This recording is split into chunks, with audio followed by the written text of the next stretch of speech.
하늘의 기이한 그러한 우리가 볼 수 없는 것들을 우리들의 이해 속에 넣어주시기 위해서 우리가 익히 알고 있는 것들을 통해서 하늘을 설명을 합니다. 그게 뭐라고요? 비유라고요. 그게 비유. 천연계를 만드신 분이 성경을 쓰셨어요. 그러니까 천연계의 것을 잘 이해하면 성경을 쉽게 이해할 수 있어요. 원칙이 같으니까. 그래서 천연계에 숨겨진 비밀들을 하나님께서 밝혀주셔서 하늘의 것들을 우리에게 보여주셔요. 우리는 아주 흔하게 볼 수 있는 게 농사 짓는 일이에요. 그러니까 농사 짓는 일을 통해서 하나님께서 많은 부분을 우리에게 깨닫게 해주셨어요. 그래서 씨 뿌리는 비유가 있죠. 씨는 뭐라고 그랬죠? 씨가 뿌려진다고 그랬잖아요. 씨는 말씀, 밭은 마음. 우리 마음에다가 하나님의 말씀을 뿌리면 어떻게 된다고요? 발아해고 자라해서 어떻게 된다고요? 열매가 열리게 된다고요. 열매는 뭐라고요? 품성. 무슨 품성이에요, 이게? 하나님의 품성이에요. 하나님의 씨니까. 그런데 우리 마음에 하나님의 말씀을 뿌렸는데 폼재는 거예요. 자기 과시하는 거예요. 이건 잘못 뿌려진 게죠. 왜 이런 일이 생길까요? 말씀이 하나님의 말씀이기 때문에 우리 마음밭에 뿌려지면 겸손하고 친절하고 다른 사람을 섬기고 불쌍한 사람을 도와주고 가난한 자를 도와주고 과부를 도와주고 고아를 돌봐주고 이러한 품성들이 우리들에게 나와야 될 텐데 아까 어떤 분이 외운 것처럼 사랑은 모든 죄를 덮느니라. 근데 죄를 자꾸 밝히려고 하는 성향이 우리들에게 남아있는 것은 왜 그러냐고요. 씨가 뿌려졌는데 왜 이렇게 잘못 나오냐고요. 씨가 잘못됐을까요? 아니요. 마음밭에 문제가 있겠죠. 그런데 이 마음밭에다가 뿌려진 잘못된 씨도 있더라 하는 것입니다. 우리 성경을 좀 봅시다. 마태복음 13장 24절부터 봅시다. 예수께서 그들 앞에 또 비유를 베풀어 가라사대 천국은 좋은 씨를 제밭에 뿌린 사람과 같으니 사람들이 잘 때에 그 원수가 와서 곡식 가운데 가라지를 덧뿌리고 갔더니 싹이 나고 결실할 때에 가라지도 보이거늘 집주인의 종들이 와서 말하되 주여 밭에 좋은 씨를 심지 아니하였나이까 그러면 가라지가 어디서 생겼나이까 주인이 가로되 가만두어라 가라지를 뽑다가 곡식까지 뽑을까 염려하노라. 네. 여기 이제 간단한 우리에게 비유를 주셨는데 천국은 좋은 씨를 밭에 뿌린 사람과 같으니 하고 지금 설명을 했어요. 좋은 씨는 뭘까요? 하나님의 말씀. 이것을 밭에다 뿌렸다. 우리 이제 앞으로 쭉 가시면 논이 하나 있죠. 큰 논 왼쪽에. 근데 그 논이 그 옆에 옛날에 지금 그 건물이 지어져 있는데 옛날에 거기가 논이었어요. 그 바로 논 지나서.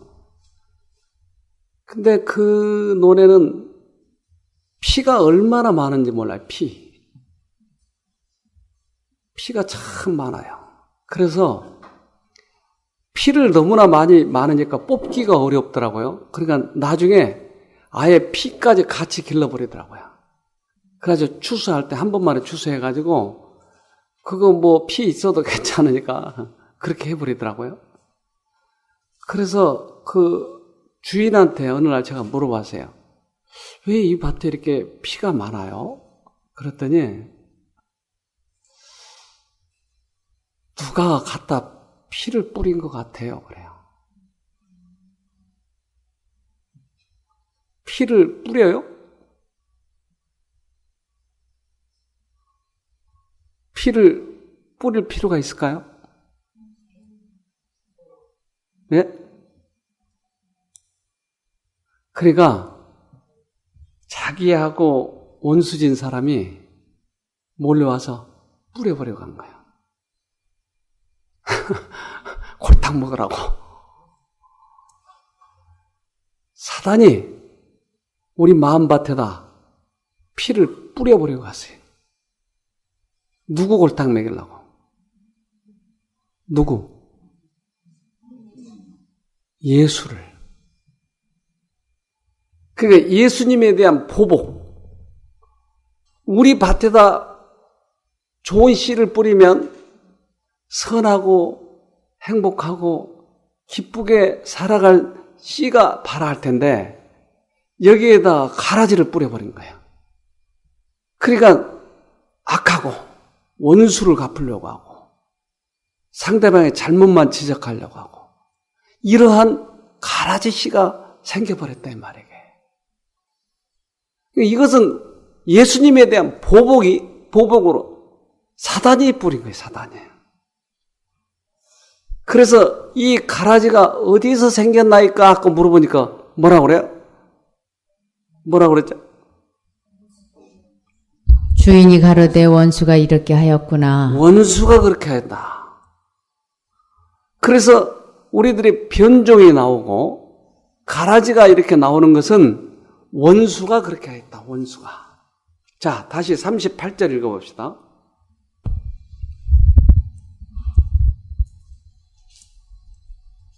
밭은 세상이요 좋은 씨는 천국의 아들들이요 가라지는 악한 자의 아들들이요. 네. 자, 작은 측면에서는 우리들의 마음이에요. 근데 조금 더 넓은 차원에서는 교회를 의미하게 돼요. 교회 안에 가라지가 보이나요? 어떤 가라지? 교회도 잘 안 나오고 불평하고 또 이간질하고 불신하고 네. 이러한 가라지들이 보이더라 이 말이에요. 그러면 이 가라지를 어떻게 해야 될까요? 네, 어떻게 해요? 가만히 두어라. 네. 상당히 성화되셨네. 가만히 두어라.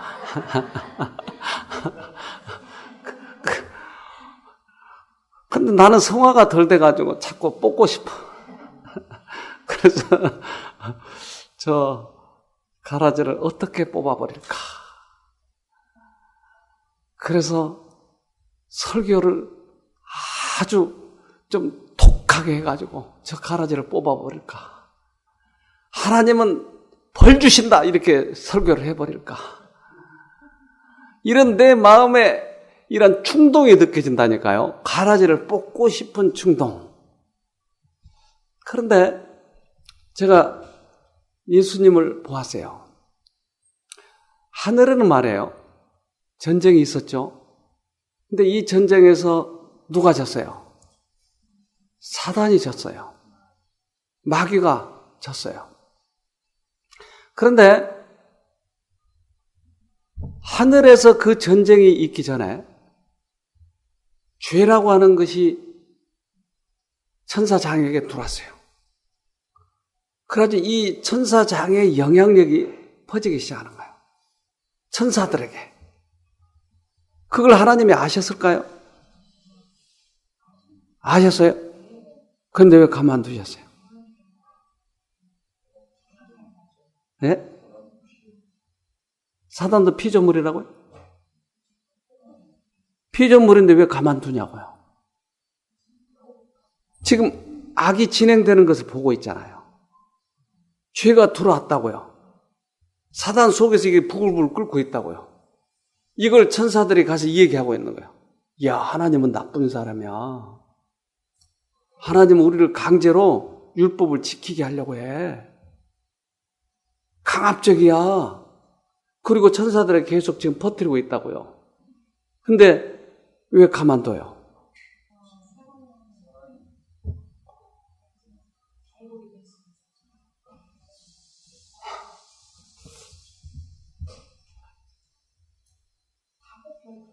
다 뽑힌다고요? 다 가르지? 뒤에 앉은 천사도 있었잖아요. 네.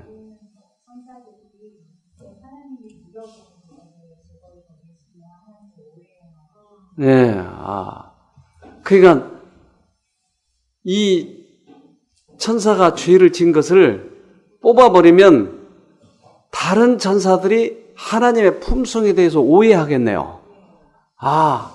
상당히 잔인한 분이구나. 이렇게 오해할 소지가 있네요.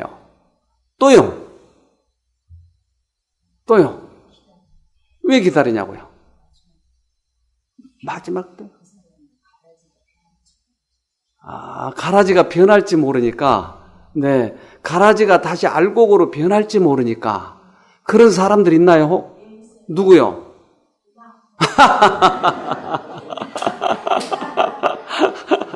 네, 맞습니다. 옛날에 정말 가라지였어요.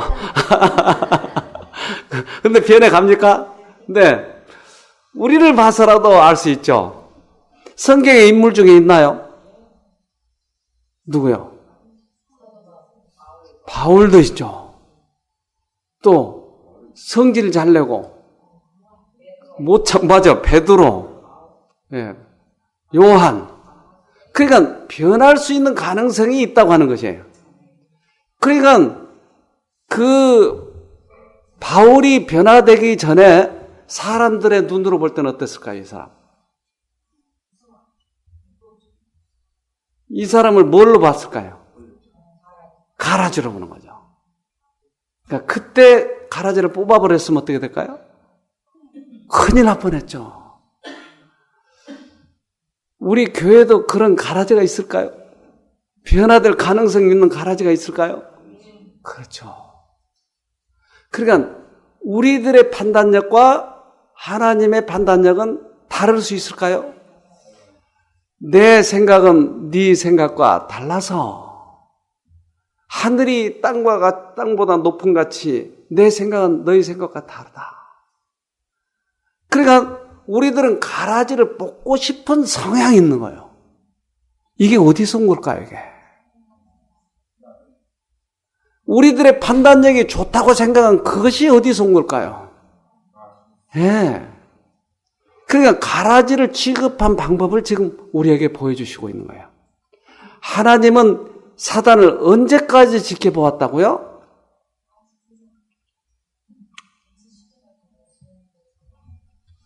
예수님이 십자가에 달려 돌아가실 때 뭐가 밝혀졌어요?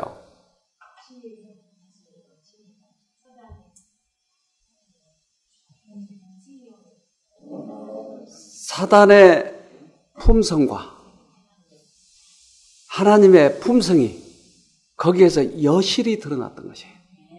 그러니까 사단은 죽이고 싶고 원수를 갖고 싶고 그래서 예수님을 갈기를 찢어 죽이고 싶어했고 이러한 보복의 심정이 있었고 예수님은 모든 사람의 죄 때문에 당신을 십자가에 못 박히는 그런 품성이 완연히 드러났던 것이에요. 그러니까 이 품성이 드러날 때까지 하나님은 참으셔야 됐어요. 그러니까 가라지가 다른 사람들에게 영향력을 주고 자기 스스로도 변질돼가는 이것을 하나님은 보고 계셨을까요? 그때 어땠을까요? 하나님의 심정이. 그 오래 참으시는 동안에 하나님의 심정이 어땠을까요? 그러니까 우리들이 보기에 가라지라고 생각한 그 사람들을 지켜보아야 되고 인내해야 되는 것을 하나님의 심정을 통해서 우리가 배우는 거예요. 저 사람 가라지야. 그리고 우리 심정은 빨리 뽑고 싶어하는 성향이 있어요. 근데 하나님은 그 오랫동안 수천 년 동안 참고 기다리셨어요. 무려 4,000년 동안이나. 그래서 십자가에서 완전히 드러날 때까지 참고 기다리시다가 이제는 사단이 번개처럼 떨어지는 것을 보았노라. 그때 하나님께서는 이미 이제 사단을 심판하시는 것이에요. 그러니까 사단은 그 이후로 죽은 목숨이나 다름없어요. 지금도 사단은 살아있나요? 왜 살아있어요? 그때 심판해버리면 됐는데.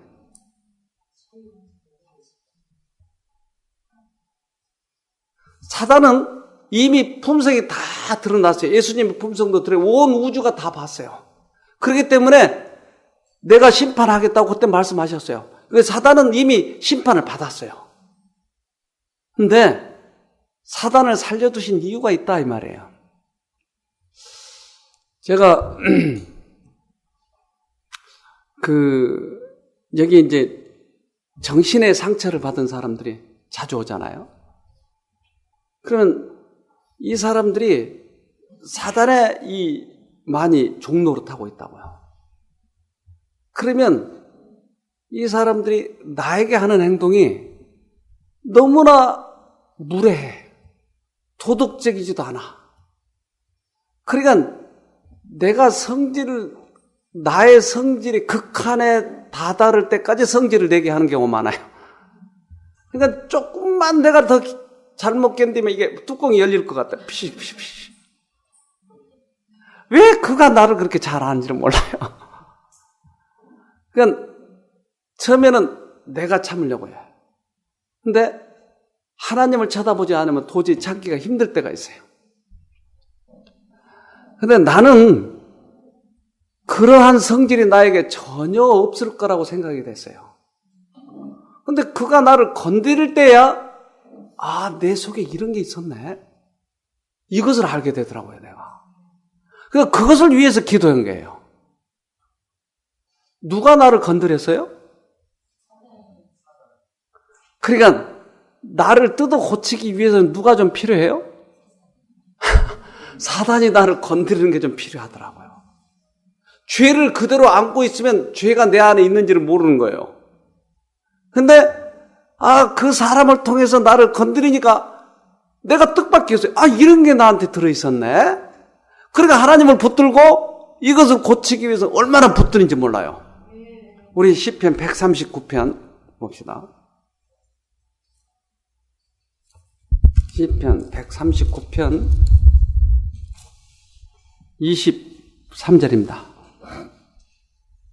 하나님이여 나를 살피사 내 마음을 아시며 나를 시험하사 내 뜻을 아옵소서. 내게 무슨 악한 행위가 있나 보시고 나를 영원한 길로 인도하소서. 네. 하나님이여 나를 시험하사 내 안에 있는 죄가 있는가 보세요. 만약에 내가 죄가 있다면 그것을 고쳐가지고 하늘 가야 되겠으니 나를 시험해 보세요. 그러니까 사단을 놓아둔 이유는 이미 기가 꺾인 사단이라고요. 심판을 받았고 다시는 맥을 못 쳐요. 예수 앞에서는 벌벌 떨어요. 왜? 한번 당했기 때문에.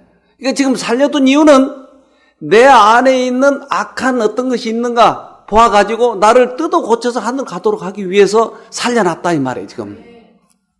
그러니까 사단은 이미 진 거라고요.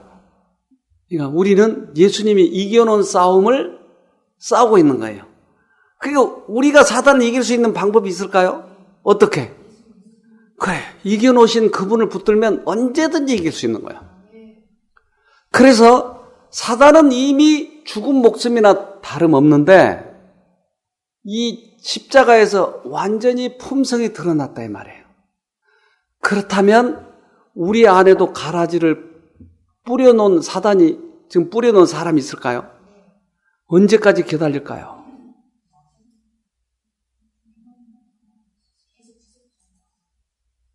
언제까지?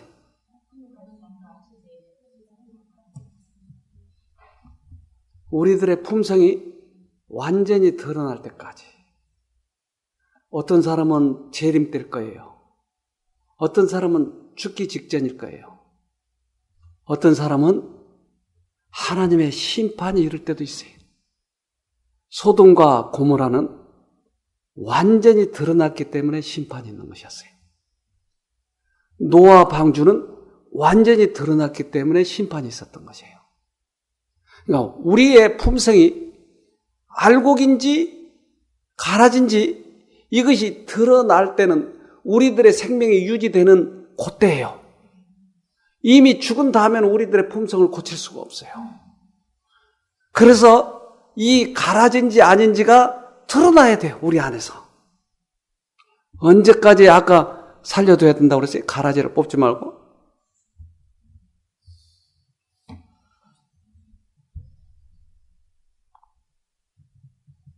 자, 30절이죠. 13장 30절. 둘 다 추수 때까지 함께 자라게 두어라. 추수 때에 내가 추수꾼들에게 말하기를 가라지는 먼저 거두어 불사르게 단으로 묶고 곡식은 모아 내 곡간에 넣으라 하리라. 네. 언제까지 두라고요? 추수 때까지. 추수는 뭐예요? 추수.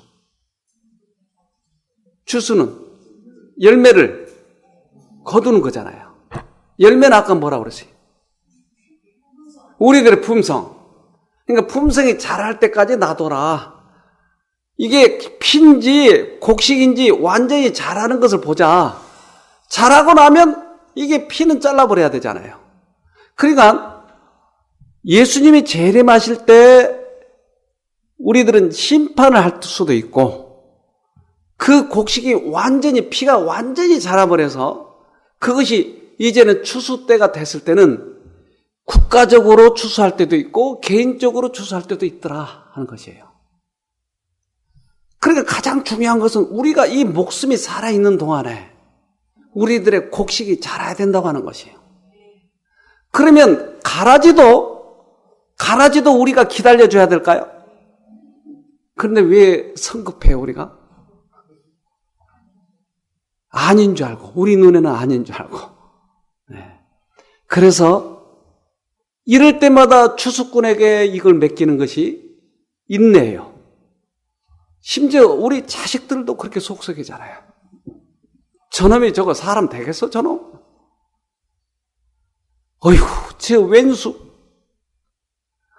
그런데 왜 참아줘요? 저놈이 변화가지고 나중에 효도할지 모르니까. 그러니까 우리가 인내하고 참고 자식이 그렇게 속썩여도 참고 그러잖아요. 그러니까 우리 아버지가 그렇게 우리를 참고 기다리시고 계시는 거예요. 그래서 우리에게 하나님의 말씀이 주어지면 다시 하나님의 말씀을 신고 특별히 가라지를 보고 참는 것이 우리들의 품성이 많이 변화된 겁니다. 다른 가라지를 보면서 참을 때 하나님의 심정을 많이 이해하게 돼요. 저 죽일 놈, 저놈, 저 왼수, 저 인간, 별의별 왼수가 다 있죠. 근데 그것을 참고 인내하고 하나님을 바라보면서 참는 것이 우리들의 품성을 많이 변하게 하는 것이에요. 그래서 가라지에 대해서 참도록 합시다. 우리도 가라지였을 때가 있고 지금도 가라지이잖아요. 그런데 왜 다른 가라지에 대해서 못 참겠느냐고요. 왜? 우리들의 판단 기준이 우리들의 전부인 것처럼 착각하고 있는 것이에요. 때때로 남편에 대해서 못 참아. 부인에 대해서 못 참아. 그러니까 부인들이 잘하는 게 뭐가 있어요? 바가지. 저렇게 잘 알아요. 금방 알잖아요. 근데 그 바가지는 왜 긁죠? 왜 바가지를 긁죠? 우리 진자매님 바가지 긁어보셨어요? 진자매님은 착해서 안 긁으셨을 거예요 아마. 긁었어요? 근데 왜 긁어요? 착한 남편한테 왜 긁어요? 나나 마누라나 사실은 비슷비슷하잖아요. 서로 죄인이잖아요. 근데 왜 긁냐고요? 내 판단력이 상대방보다 낫다고 생각해요. 내가 착하다고 생각하는 거예요. 긁어야 뜯어 고쳐진지 알아요. 그러니까 이게 잘못된 판단력이라고요. 근데 긁어가지고 뜯어 고친 적이 몇 번이나 있어요? 별로 없어요. 어느 날 어느 목사님이 교회 앞에서 담배를 피고 있어요. 그러니까 그 신자가 그걸 보고 교회 전체 다 퍼뜨려 버렸어요. 목사님이 담배 피더라고. 그래가지고 이제 목사님이 아주 공경에 처했는데 누가 와서 물어봐요. 목사님 왜 교회 앞에서 담배를 피웠어요? 담배요? 아, 내가 볼펜을 물고 있었는데. 그러니까 볼펜을 담배로 착각. 겨울에 입김이 나중에 이게 담배 연기인 줄 알아요.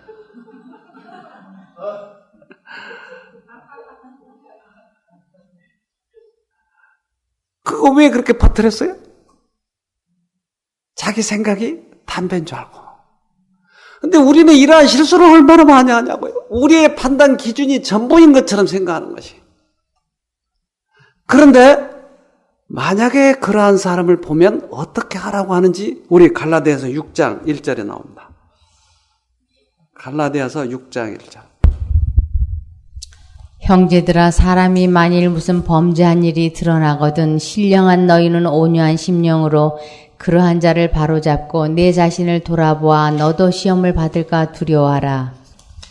너희가 짐을 서로 지라. 그리하여 그리스도의 법을 성취하라. 네.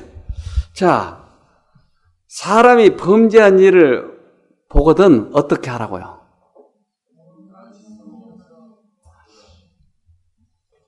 너는 좀 깨달았잖아. 그러니까 신령한 너는 어떻게 하라고요? 자, 담배 핀 사람을 봤다 이 말이에요. 어떻게 하라고요? 여러분, 온유한 심정에 대한 표현을 좀 해보세요. 어떻게 하면 온유한 심정입니까?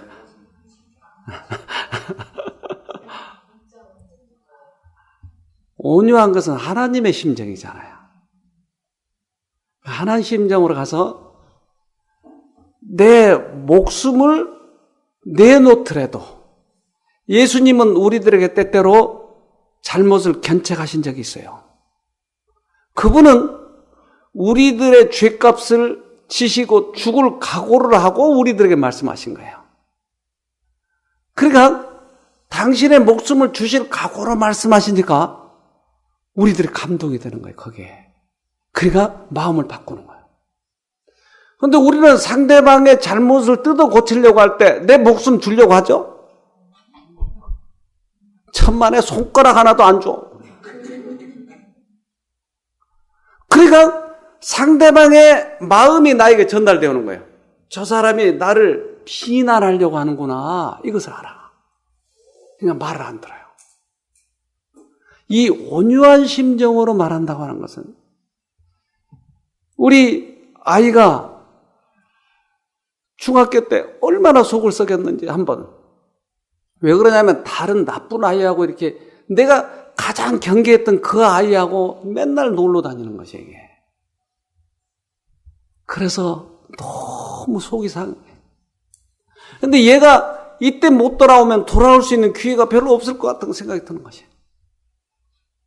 그래서 어느 날 불렀어요. 너 이러면 학교 못 들어가.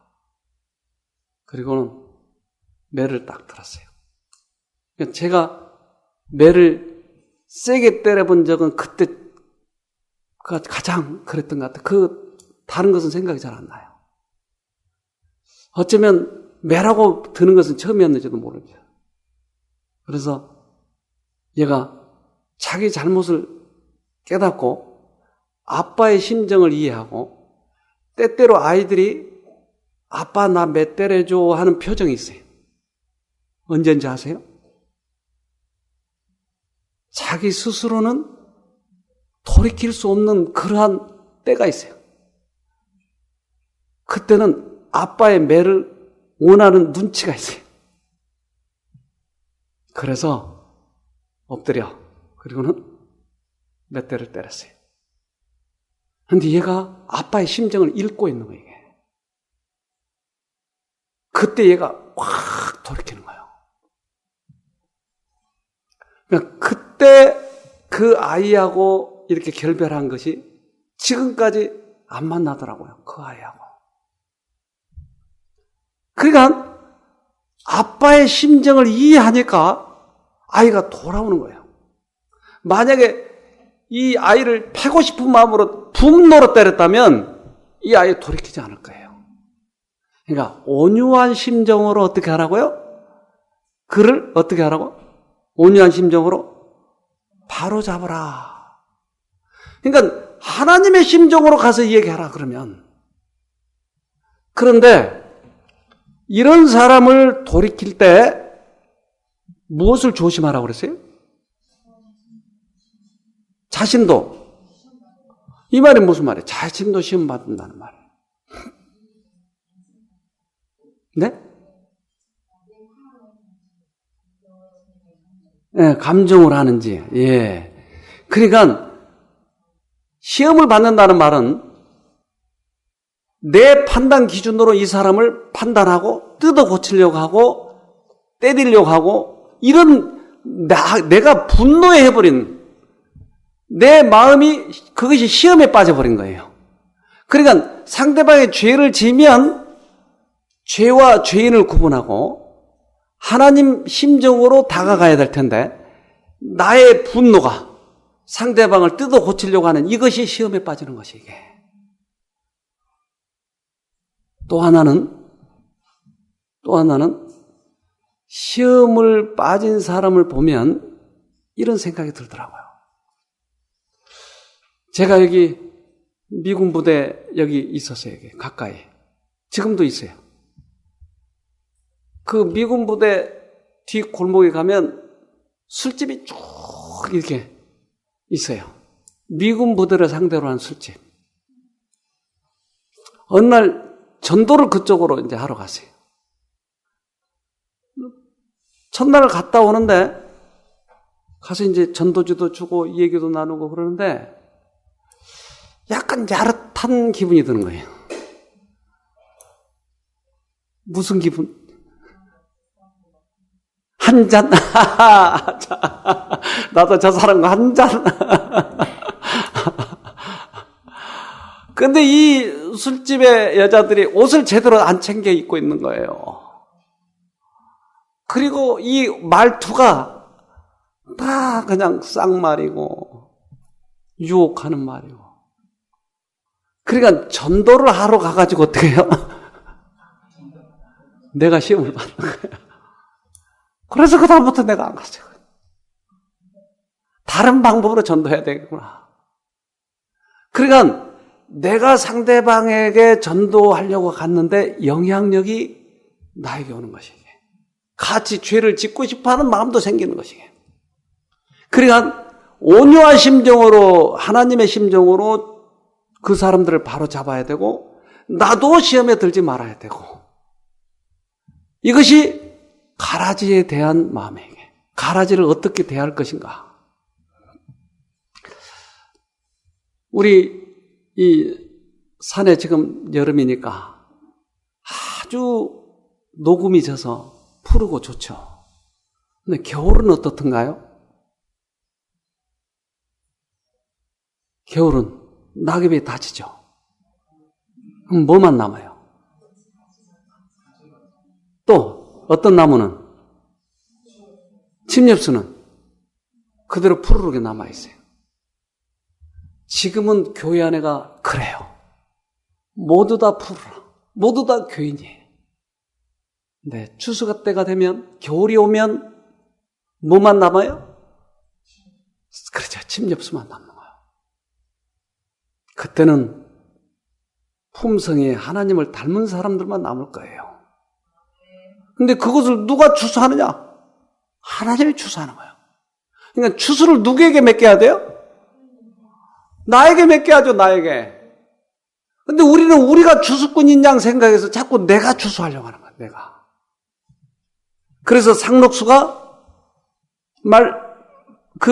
예수님이 오신 그때 추수해야 된다고 하는 이것을 잊어버리지 말고 우리가 추수하려고 생각하지 마세요. 말라기 봅시다. 3장 18절.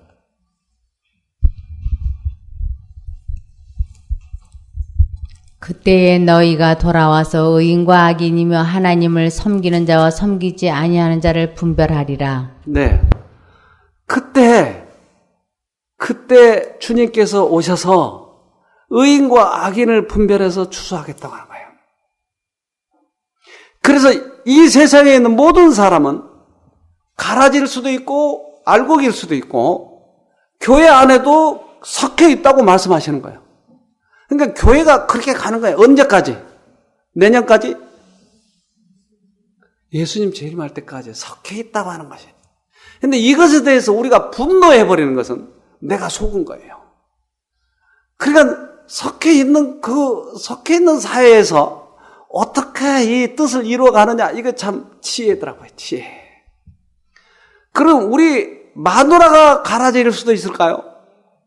남편이 갈아질 수도 있을까요? 그럼 언제까지 참고 지내냐고요? 이혼해버려야지, 빨리. 언제까지요? 아니, 마누라를 바꾸고 났더니 호랑이가 나와. 고양이를 바꿨더니 산 넘어 산이에요. 그러니까 마누라를 바꾸면 더 좋은 마누라가 올 줄로 생각하는데 천만에 가라지는 계속 있고 사단은 계속 있다는 거예요.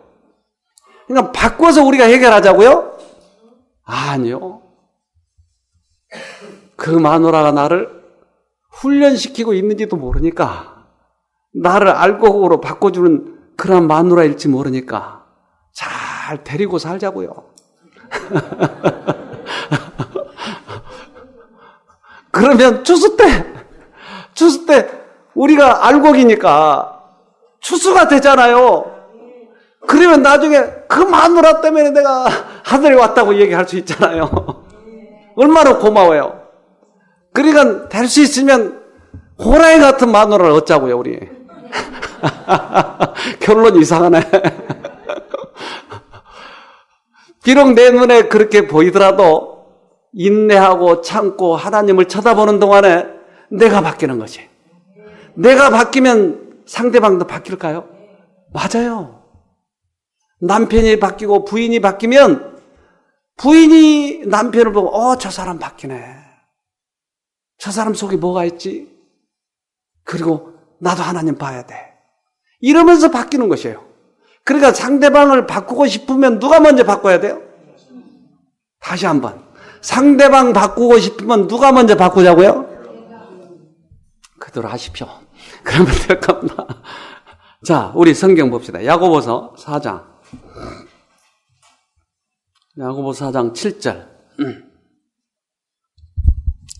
그런즉 너희는 하나님께 순복할지어다. 마귀를 대적하라. 그리하면 너희를 피하리라. 야고보서 5장입니다. 죄송합니다. 5장 7절. 그러므로 형제들아, 주의 강림하시기까지 길이 참으라. 보라, 농부가 땅에서 나는 귀한 열매를 바라고 길이 참아 이른 비와 늦은 비를 기다리나니 너희도 길이 참고 마음을 굳게 하라. 주의 강림이 가까우니라. 네. 주님이 오실 때까지 참으라. 농부가 땅에서 나는 귀한 열매를 바라고 길이 참아. 농부는 누구예요? 농부가 누구예요? 아까 씨 뿌리는 자가 농부잖아요. 농부는 누구예요? 하나님이에요. 하나님이 이 땅에서 열매가 맺은 것을 추수하기 위해서 길이 참고 기다리신 것처럼 너희도 어떻게 하라고요? 참고 기다리라. 근데 이른 비와 늦은 비를 주신다고 그랬네요. 이른 비는 뭘까요? 이른 비. 봄에 지금 우리가 요즘에 상당히 가물다고 그랬죠. 뭐가 필요해요? 비. 근데 지금은 싹이 어떨 때예요? 자랄 때요. 막 싹이 나왔는데 소낙비가 내리면 좋죠? 어떻게 돼, 이거? 그러니까 지금 필요한 건 뭐예요? 이게 이른비, 이게. 그러니까 이른비의 역할은 우리 마음에 예수님을 모시는 것을 이른비라고 그래, 이른비. 그러니까 지금은 우리가 이른비를 맡고 있어요, 지금. 그러니까 이른비는 예수님을 바라보고 모시고, 예수님을 바라보고 모시고, 이게 이제 이른비가 내리는 것이, 이른비. 그런데 이제 추수할 때, 이제 열매가 막, 이 과일이나 사과나 이런 것들이 막 열매가 익어갈 때 커져야 되잖아요, 자꾸. 열매가 익어야 되잖아요. 이때는 뭐가 필요해요? 늦은 비가 필요한 거예요. 이 늦은 비는 열매를 잔뜩 열리기 위해서, 아주 좋은 열매가 열리도록 하기 위해서 오는 거예요. 이 과수원 하신 분이 계신데 이거 도사 앞에서 맞나요, 근데? 예, 맞습니다. 예. 그러니까 과일을 풍성하게 익게 만들도록 하기 위해서 늦은 비가 필요하다 이 말이에요. 예수님을 모신 사람들이 예수님을 이제 맞이하는 그 단계에 늦은 비가 필요한 거예요. 근데 이 늦은 비의 역할은 뭐냐면 우리들의 품성이 완전히 고정되게 해주는 거예요. 다시는 옛날로 돌아가지 않는 픽스, 딱 고정되는.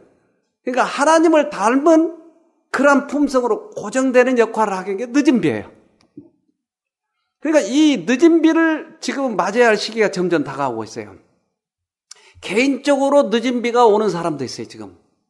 그러니까 이제까지 예수님을 모시고 품성이 변화되고 했는데 늦은 비가 딱 오면은 그 품성이 전혀 앞으로는 타락하지 않는, 변하지 않는 품성으로 딱 고정되는 역할을 하게 해주는 것이 늦은 비예요.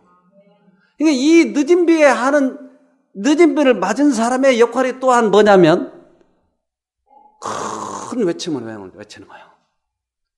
말세에는 많은 사람들을 회심시켜야 되니까 이 늦은 비를 맞은 사람들이 계속 큰 외침을, 능력 있는 외침을 외치는 거예요. 그러니까 하루에 수없이 많은 사람들이 회심하고 돌아오는 그러한 매개체의 역할을 하는 사람이 늦은 비예요.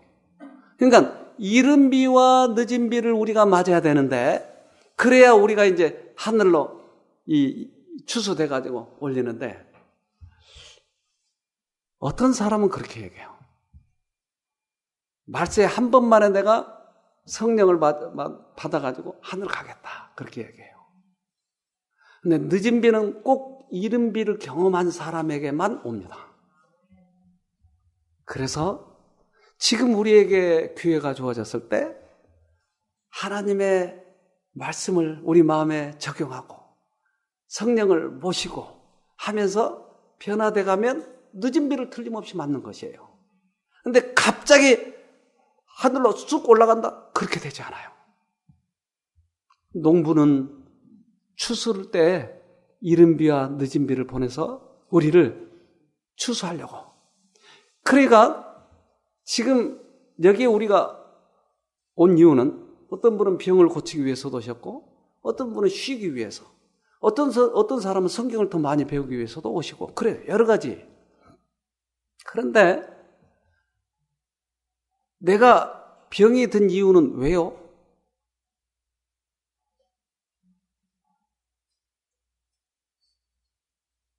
왜요? 생활 습관, 뭐 그것도 있어요. 근데 가장 큰 이유, 가라지를 뿌렸기 때문에. 사단이 병을 뿌렸다니까요. 그런데 착각하기를 하나님이 우리에게 병을 주셨다고 착각하는 거예요. 그러니까 모든 질병은 원수가 그렇게 한 것이에요. 그러면 이 병을 회복시키려면 어떻게 해요? 예수님을 만나야 돼요. 어떤 병이든지 모든 질병은 다 가라지가 준 거예요. 파리는 하나님이 만드셨다고 그랬죠? 우리 음식물 이렇게 전염시키고 우리 얼굴에 묻으면 너무 더럽고 하는 그 파리를 누가 만드셨다고요? 사단이 다른 동물을 변종시킨 거예요. 변종. 가시덩굴이 원래는 없었어요. 찔리고 이 우리를 괴롭히는 거. 이거 사단이 변종시키는 거예요. 그래서 우리는 질병으로부터 회복, 우리들의 마음의 상처로부터 회복은 하나님의 능력만이 회복시키는 것이에요. 이제 우리 여기 온 목적을 이룹시다. 하나님을 만나서 꼭 회복되도록 합시다. 꼭 승리하기를 바랍니다. 기도합시다. 하늘에 계신 아버지, 우리 마음에 주님의 선한 씨가 심어졌었는데도 싹이 나지 못한 이유를 알았습니다. 왜 우리가 그러한 좋은 기회가 있었는데도 무시해버리고 말았는지 모르겠습니다. 이제 하늘의 원칙을 깨달았고 가라지가 그렇게 했던 것을 깨달았사오니 우리의 마음속에 가라지가 자라지 않도록 끊임없이 주님을 바라보면서 피를 뽑아버리게 도와주시고 또한 다른 사람들의 가라지를 우리가 뽑지 말고 주님께 구하는 저희가 되도록 도와주시옵소서. 혹 시험 받는 자를 보면 주님처럼 온유한 심정으로 바로잡을 수 있도록 해주시고 우리가 스스로 그들을 미워하고 판단하지 않도록 도와주시옵소서. 오늘도 우리 마음속에 무엇이 있는지를 살펴보게 해주셔서 하나님을 만나서 꼭 승리하는 경험하도록 도와주시옵기를 예수님 이름으로 기도합니다. 아멘.